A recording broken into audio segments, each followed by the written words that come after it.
best tool that exists right now, currently, is a functional EEG, or a functional brain map. I think that every parent should have a functional brain map of their child to really understand what these different rooms and hallways are doing, how well they're connecting, how much they're firing or under firing. And these EEGs, these 3D quantitative EEGs, allow us to visually see your child's brain, real time. We can literally see the different rooms that are specific to certain functions, and we can see if they're overfiring or underfiring. And so it's an amazing tool, and it's not designed to give you a diagnosis. It's actually designed to give you a better understanding of the function of these areas.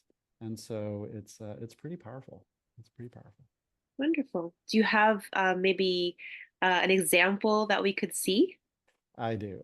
So let me, I'm going to pull up one example here and see if we can visualize it here. But this is a 3D EEG. This is a quantitative EEG. We call this a brain map.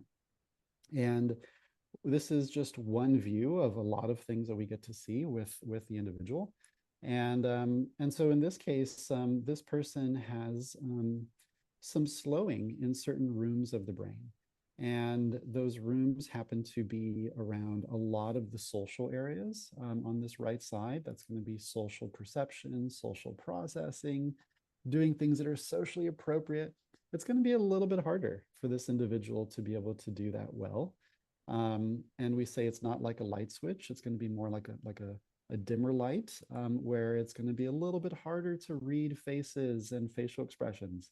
It's going to be a little bit more challenging to understand what we call theory of mind, which is, when we ask, little Johnny, Johnny, how would you, how do you think Susie feels when you just, took the ball and left, right?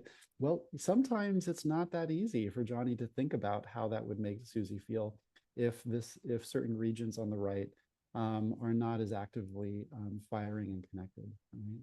And so these are things that give us insight as to what's going on. And then of course, it also gives the parents some better understanding of maybe they don't need to kind of like think that Johnny's trying to be disobedient, or he's trying to be bad, right?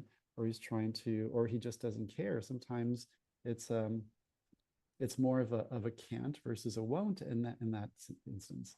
And so it helps the parent really kind of understand and maybe better, better respond to the child, right? So, so it allows us to see that, and it's really helpful. And we can see so many other things. We can see the connections in the rooms.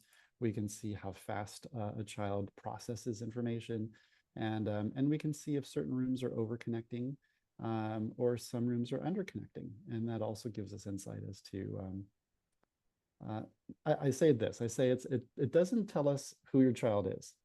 But it tells us pretty definitively what they're working with right now. Right? And I think that's really helpful, especially when you're trying to parent your child and trying to kind of like, guide them in the best way you can. So this is an example. This is a 3D brain map that we do.